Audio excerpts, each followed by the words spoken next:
in the transactions that we do, the Norris Group sits in the middle kind of as a broker.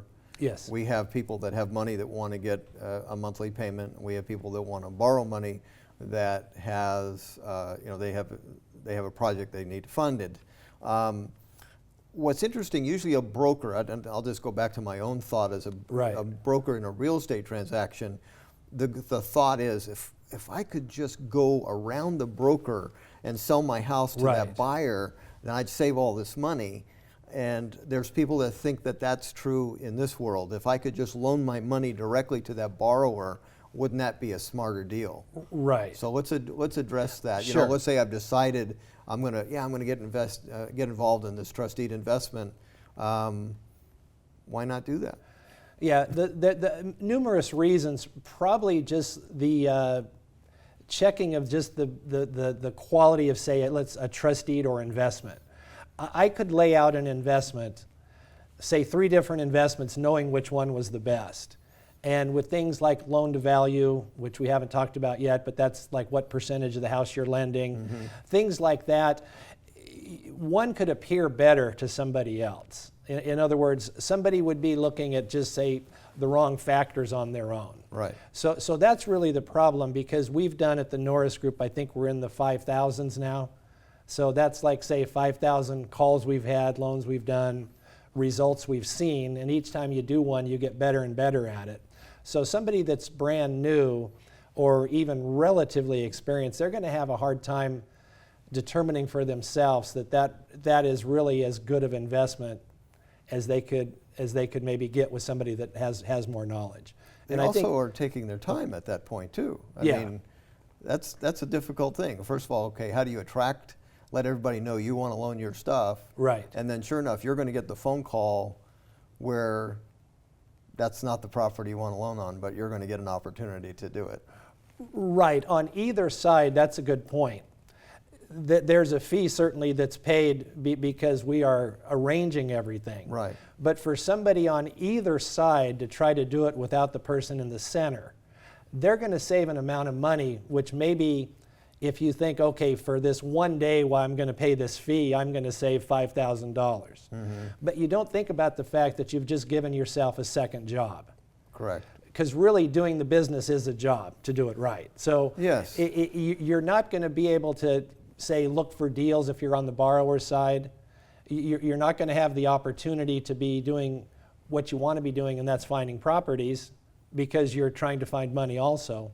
If you're on the money side, you're not going to have somebody that has, I just mentioned, we've probably done over 5,000 loans. Well, you're not going to have the advantage of somebody that's well known in the industry, where they're getting all these deals coming in and they're kind of filtered going to this person over here. Right. That would be almost an impossible process for this person to have any contact with the quality of borrowers we have. It would be a full-time job just to land that maybe one good trustee. And how much time did that just cost? Right.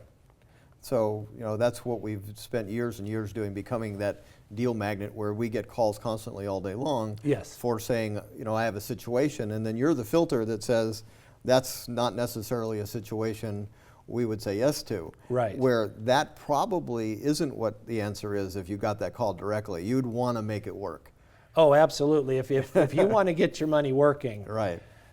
The biggest mistake people make, I think, and this going back to whether it be 06, 07, now we're kind of in a little bit of a time where deals aren't quite as available as they have been in the past.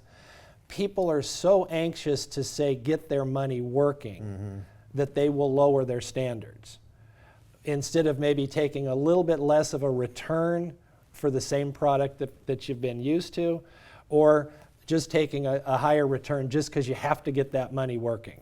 Well, one of the things that happens too is an evolution of comfort, to where, we're a broker, we have rules and we have things that we have to do every time, where if you start dealing with the same person over and over again, that's even the borrower, we all know those stories where, okay, well, I thought I had a trust deed, and you used to, and now you don't, because it became so comfortable that the process just became lax. Right. We don't have that Absolutely. luxury as a broker. We have to do exactly the Yeah, same we thing. have regulations that we have to follow, and everything has to be done exactly the same way every time. The other thing we have in place, and this is a comfort for me as an owner, is that we have more than just one place where somebody could get protected. So we have you looking at the finances and saying, I've heard you say plenty of times, this doesn't make sense. You're paying too much for the property, Right. or it's over your head. But then it gets, let's say, gets it past your desk and it goes to Rick Solis at the appraiser. Right. And out in the field, he'll call back and say, this is not one I would put my money in. And Right. where it seems like we're constantly protecting people from writing a check that they're never going to get back. And that feels good to me. I like that. Oh yeah, no, that's probably the best part about what we do. And then you also have the added, say, dimension of, say, Robin and Rhonda, who are in our escrow department. And, they are very well versed on looking at prelims, which is basically what that is the title situation on a property. Right. So we're able to maybe notice something that somebody should at least check out or try to find the answer before they go forward. So there's a lot of protections in place. Yeah, and that's when we have a trust deed that's presented as an investment, it's gone through all those filters. It's probably gone, as a matter of fact, we're usually dealing with someone we've already lent to before. Right. So we have a track record of how they pay and how they get to the finish line. Speak to the position of the trustee. We only deal in first trust deeds for a really good reason. Yeah, I mean, you just if you have a first trust deed, you really don't have your only, say, path to getting the property back, if there is a worst case scenario, is really there's nothing obstructing that except for the legal process that you have to go through. If you have a second trust deed, you're in a situation where you have to worry about the first that's ahead of you, The payments you you might have to take over. Right, and exactly. To protect your own interest. And what happens a lot of times, people might invest in seconds because maybe they don't have enough money to invest in first. That might not make sense, but a first is going to be, say, 100, 150 or 200, Sure. whatever the number. Right. Seconds are often smaller, and that might mean that's somebody that doesn't have as much money. Well, they might have to come in and bring that first current, which might be money they don't have.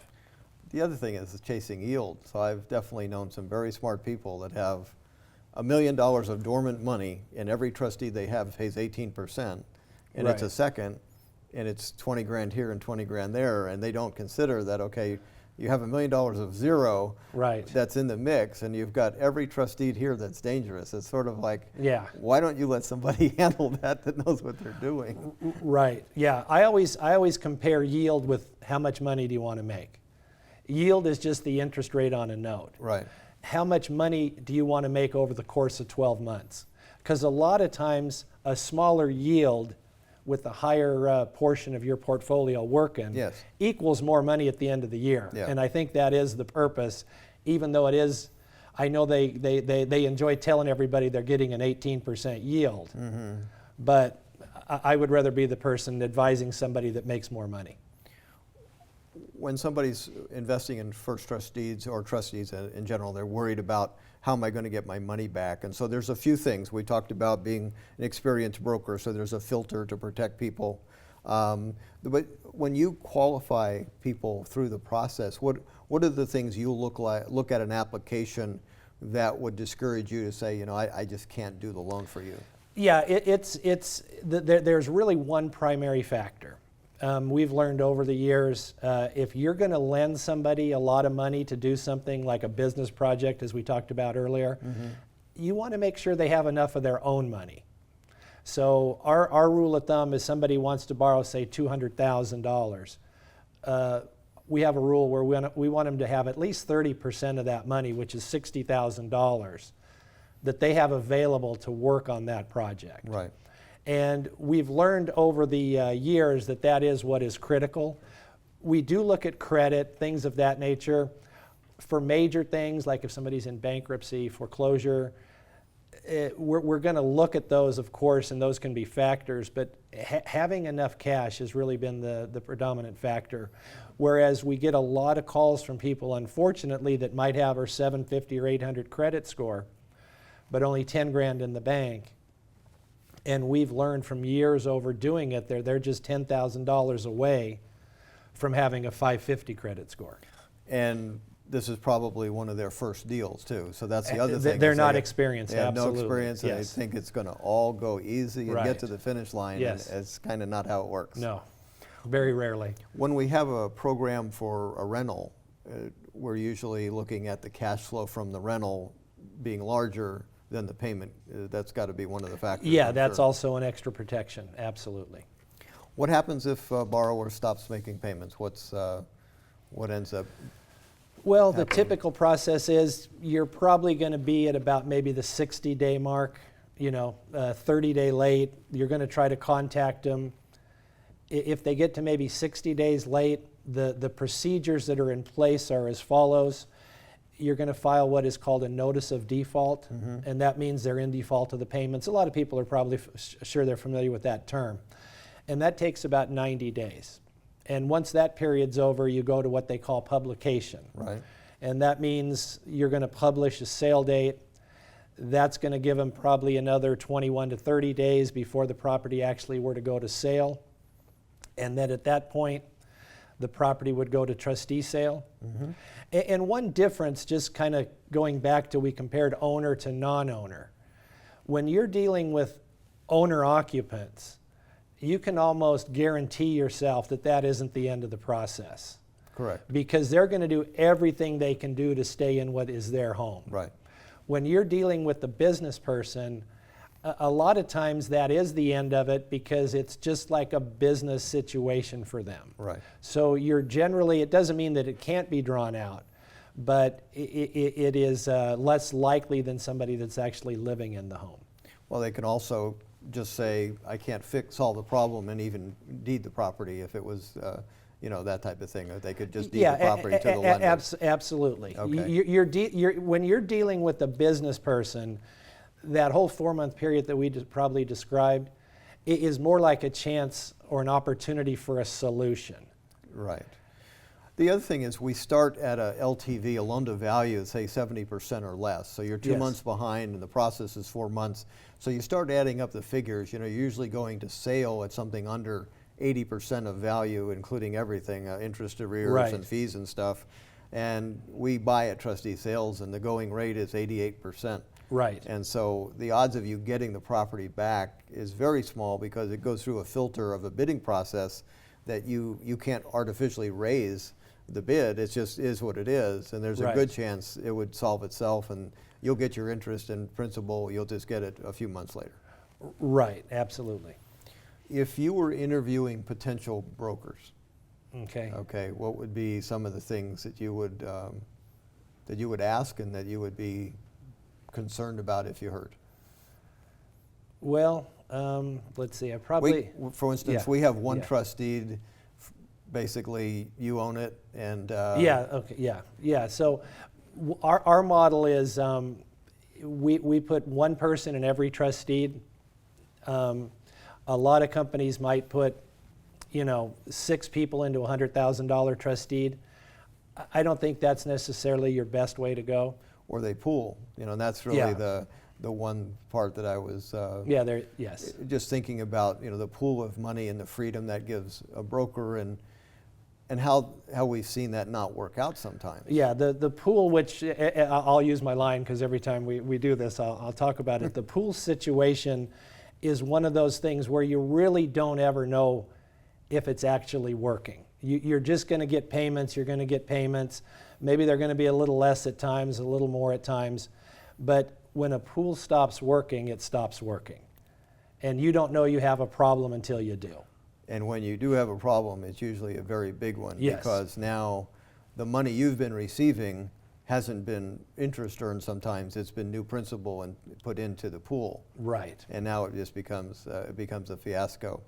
What would you say to, you've got money and I'm the broker, and I say, well, on these particular loans we don't get monthly payments. So we're going to make them a year loan, and it's just all going to be at the end. Yeah, one thing that I've found is really useful for people is if they're making payments, it seems to give them a little more sense of urgency to complete the project.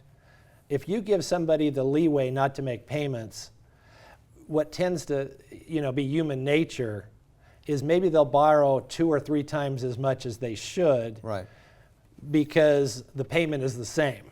Yeah. until a year from now or whenever it's due. So making monthly payments just really is a good way for them to know that they have a debt, and I think it really keeps them on track with the project. In the market that we're in, if I said you're the investor, so I can get you 14% on your money, would you be concerned about that, knowing what you know? Yeah, absolutely, because it's not a 14% market right now for clients that you should be lending your money to. Exactly, yeah. There's no doubt you could find a 14% trust deed. Oh, absolutely. There's a high likelihood you will not have a pleasant journey Right.